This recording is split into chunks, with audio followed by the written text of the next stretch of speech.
All right, what a game! Really, really fun basketball game, and a excellent win from the Boston Celtics tonight as they go into Charlotte on the second night of a back-to-back and beat.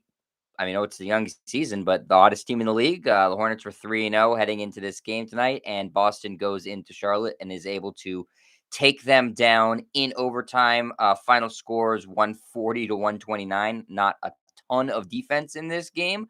Actually, the defense, it wasn't good, but it was more. Both teams were just really hot shooting from the floor. Both teams did a really nice job, converting on their threes and converting on their jumpers. And the defense was, again, nothing great, but the high score was more about teams just making their shots. And 140 to 129 does not indicate how close this game was. Obviously, is an overtime game. The Celtics had to rally from down double digits in the fourth quarter, and they were able to get this game into overtime. In fact, they had a chance to win it in regulation because Marcus Smart had a fantastic steal on an inbounds play from the Hornets to set up a game winning shot with about 10-ish seconds left. The Celtics screwed up that inbounds pass. It resulted in a desperation heave at the last second, and then overtime. And the Celtics sort of held their own in overtime, specifically because of Jalen Brown, who in the overtime period hit a three, had an incredible posterizing is putting it lightly, just a death snatching dunk on Miles Bridges and the Hornets. And then on the other end, after he slams it in Miles Bridges' face, he grabs the rebound on the other end. Just a phenomenal overtime period for Jalen Brown, who played a great game. Jayson Tatum carried the Celtics for a lot of this game, but he got a lot of help. So let's get into the box score, and then I will tell you exactly what I saw from this game. Starters tonight. I really like this starting lineup. Al Horford was out of the lineup with just rest because he's old. But I think this is an optimal starting lineup. It's not a big lineup, but it's your best five, in my opinion. Tatum, Rob Williams, Marcus Smart, Dennis Schroeder, Jalen Brown. Tatum leads the way with 41 minutes and 41 points. For you at home who can't do the math, that's 8 points a minute. 8 assists for Tatum as well, 7 rebounds, a nice free throw number, 7 of 7. I'd like it to be a bit higher, but with the new NBA rules on fouling, that seems like a very solid number. It was the most free throw attempts he's taken in a game so far this season. 6 of 12 from three and 14 of 28 from the floor. So shoots 50% from the floor, 100% from the line. Very efficient, well-rounded, great game from Jayson Tatum. Obviously his best game of the season, and he really was up to the challenge tonight because the Hornets were not making it easy. They were scoring in bunches, and you really saw the star power, the future star power of LaMelo Ball, who is just going to get better game after game. He's a very, very impressive player. You don't really realize how, he's a point guard, but is he tall, and he does everything well. We'll talk about LaMelo Ball in a second. Robert Williams plays 36 minutes. He has 12 points, 16 rebounds, 4 assists, and 3 blocks, 5 of 7 from the floor. Excellent game from Rob. His best game of the season, too. Uh, what I've liked a lot about Rob Williams, what I've seen, is he has now sort of taken his athleticism and used it with the science of basketball. He's putting his body in the correct position to get rebounds. He's very active on tipping rebounds. He's just become a much smarter player, which it's hard to learn the NBA game and the NBA speed, especially when you're someone like Rob Williams, who's in the upper echelon of athletes in the NBA. That means in high school and college, he was the best athlete by far, by a mile. And even though he is one of the best athletes in the NBA, he's still going against uber athletic players. So there's a transition period from just being a really athletic guy to making that sort of work for you and being able to understand the nuances of your position in the game. And Rob Williams, I think, in just 4 games this season, I've seen that he's taken a bit of a leap in terms of his in-game intelligence, specifically on the boards. We knew he was going to be a good rebounder because of his athleticism and where he plays on the court under the basket.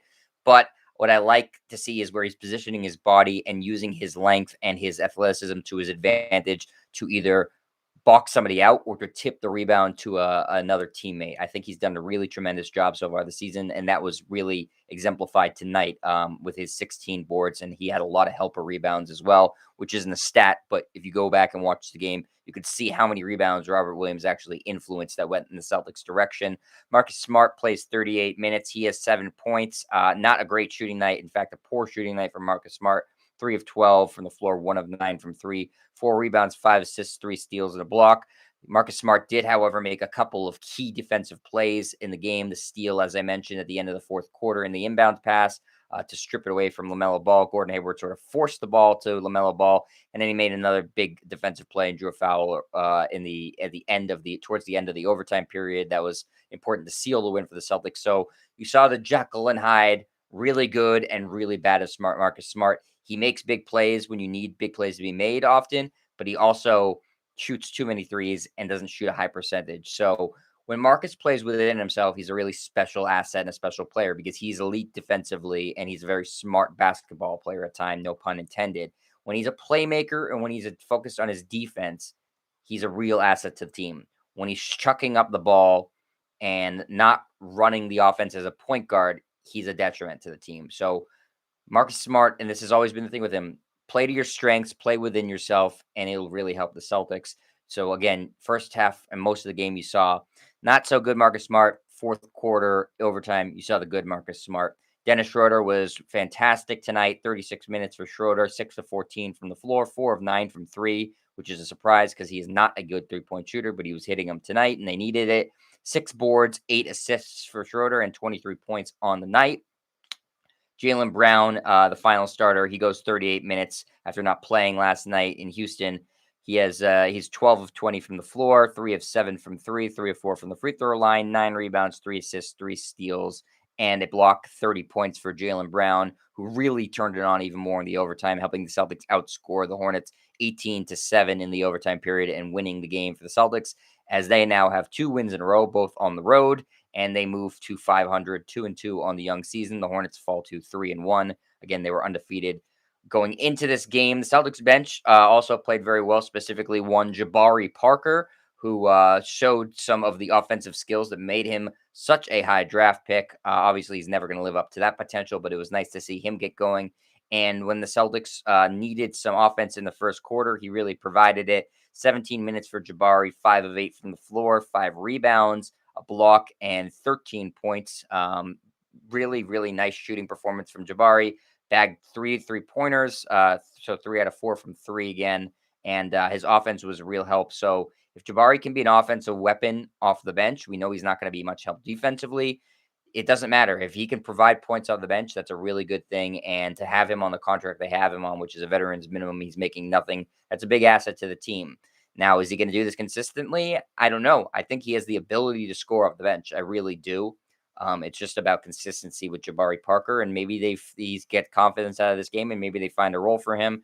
Grant Williams plays the most minutes off the bench, 25. He plays pretty solid, 9 points, 3 of 6 from the floor, 1 of 4 from three, 2 of 2 from the free throw line, 2 assists, a board, and a steal. Juancho Herman Gomez gets 4 minutes off the bench in his first real action. I'm a little surprised he got in early, but considering the Al Horford injury, or rest, I should say, it makes, I guess, a little bit of sense. 2 points for him. Peyton Pritchard, 14 minutes, 3 points, 1 of 3. Hasn't really found the rhythm yet this season. It's there's a backlog at guard. He's going to have to really earn the playing time with Schroeder and Smart in there. So Pritchard, I think he'll get going, but they don't have a defined role for him yet. And the last guy, 15 minutes for Josh Richardson. I keep trying to say Jayson. It's Josh Richardson. He plays 15 minutes, doesn't score, 0 of 2 from three, and his 2 shots from the floor were both threes, 2 rebounds and an assist. Not a great game from Richardson, who did play really well the other day. Still not really sure what the Celtics are envisioning his role to be, but it's early in the season, so they're finding this out. Like I said, I think the starters tonight, this is your optimal starting lineup: Brown, Schroeder, Smart, Williams, Tatum. Not a big starting lineup, but a fast, athletic starting lineup plays to the Celtics' strengths. I like that. As far as the Hornets go, this team's got a really high ceiling. I really like what I see from them. I know they lost the game tonight, but I like a lot of players in their team. All of their starters, I think, are solid players. Plumlee is an underrated player. Obviously, he cannot shoot free throws for shit. The Celtics were hacking him, and he did not deliver. 2 of 6 from the free throw line. But obviously, the star is LaMelo Ball, and Miles Bridges is becoming a star player too. Ball at 25 points, 9 assists, 5 rebounds. Bridges, 25 points, 3 assists, 10 rebounds. That's a nice twosome. And then you add Kelly Oubre to the mix, who looks like he's good. Who we know is already a very solid NBA player. Gordon Hayward, solid NBA player. Not really, we've known familiar. We're very familiar in Boston, but he's getting paid too much for what he does. But a nice, solid addition to that team. And then maybe they get something out of one of the rookies they took this year, whether it be Jones, Thor, Book Knight, Carey Jr. last year. He was a high prospect. So one of these players might hit too. Maybe LaMelo Ball attracts free agents. If I'm a Hornets fan, I'm feeling very optimistic over where my team is. I think they're going to be a playoff team this year. I think they play hard. They play fast. They're going to score a lot of points every game and not be a fun team to play against. Their defense obviously is crap, but that's a young team for you. It'll get better, and I think the Hornets are a team to look out for in the East and going forward the next 5 years. Ball might end up being one of the 10 best players in the NBA in 3 years' time. The sky is really the limit for him. So as far as the Celtics goes, some silver linings to look at. We don't really it's a win, so if that's a silver lining in and of itself. The rally was the biggest thing to me. I think the Celtics had reason to be a little bit frustrated with this game because they were playing well and still losing. And Charlotte was making some difficult shots, but down double digits with about 5 minutes left, the Celtics were able to assert their will defensively for the first time all game and get to the basket and hit their shots and stop, again, Charlotte on the other end and rally to tie it up. And again, had a chance to win in regulation, but then took care of business in overtime. That is something that really goes a long way in terms of building confidence and building chemistry and cohesion on a team, especially with so many new pieces and a new coaching staff.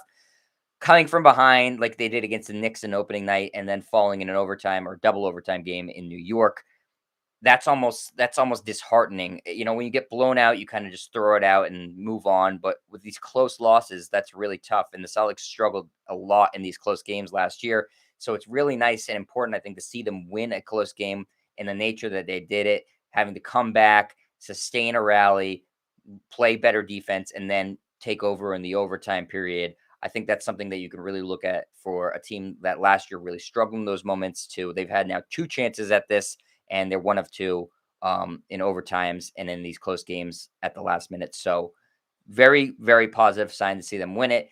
Again, Charlotte isn't going to. They're going to be good, really good in the future. They're going to be a playoff team. I feel like this year they're still not the upper echelon in the East, so you can't say okay, the Celtics are going to be competitive with the Bucks and the Nets and whatever the Sixers end up being in the Heat. But it's certainly a good sign and a step in the right direction. Now they have a little 2-game winning streak, both on the road. Never easy to win on the road in the NBA, regardless of the opponent. And now they can feel a little bit better about what they're doing. Now that they've gotten back to a 500 record, you don't have to panic, and they can start playing more within themselves, knowing, okay, let's throw away the Knicks loss. That was opening night. The Raptors game was, we got punked in our own building, as Coach Udoka said. Let's move on and focus on these 2 wins now. What did we do right? The rally goes a long way. The play of Dennis Schroeder the past couple of games, play of Rob Williams. Your bench has been improved from last year. Tatum, after opening night, has looked good. Brown has looked phenomenal. You got some good pieces here. Now figure out how they all fit together. Figure out what the rotations are. Make sure everybody's playing within themselves. And then you're talking about a team that could potentially make some noise in the playoffs. I'm not saying win the East. I don't think they have the capability to do that. But I think that it's a team that can certainly be a lot better than they were last year and give the fans something to cheer for, unlike opening night in the Garden. So very good win. Obviously the best one of the season. Looking forward to seeing them take on the Wizards on Wednesday. Tatum against Beal is always fun. And that will be another decent East team to measure yourself up against. We know, again, you're not going to be measuring yourself against the upper echelon teams in the East right now. Teams that are similarly jumbled, whatever you want to call it together. Right, I'd say the Hornets and the Wizards somewhat similar. So take care of business at home against the Wizards. Then you are above 500, and you keep going from there. Game by game sort of mentality. But very good win tonight. Very fun basketball game. I hope everybody enjoyed it. Thanks to everybody in the chat. I see you there, Hitman Hudson. I appreciate you respecting my 2019 tweet from Kyrie. I knew he was going to blow things up in Brooklyn. I'm prophetic. What can I say? Leonard, you said love the win, love getting back to 500. But can we talk about the dunks for both teams? Both teams very, very athletic. The Hornets, if you have League Pass, that's going to be a team that's like a must-watch team. They're a fun team, and they're going to be fun all year long. Ball is just a really fun player to watch, and they have good athletes on that team. Um, and then Hitman, you said you were with Kyrie on being a flat earther. I don't believe you. I don't think you actually believes that. But let's take the win, guys. We'll be happy. Thank you, everybody, for watching. Thank you, everybody who watched live and will watch posts live. I guess that's recorded. I'm losing my mind. And yeah, we'll be back on Wednesday when we take on the Washington Wizards. See you, everybody.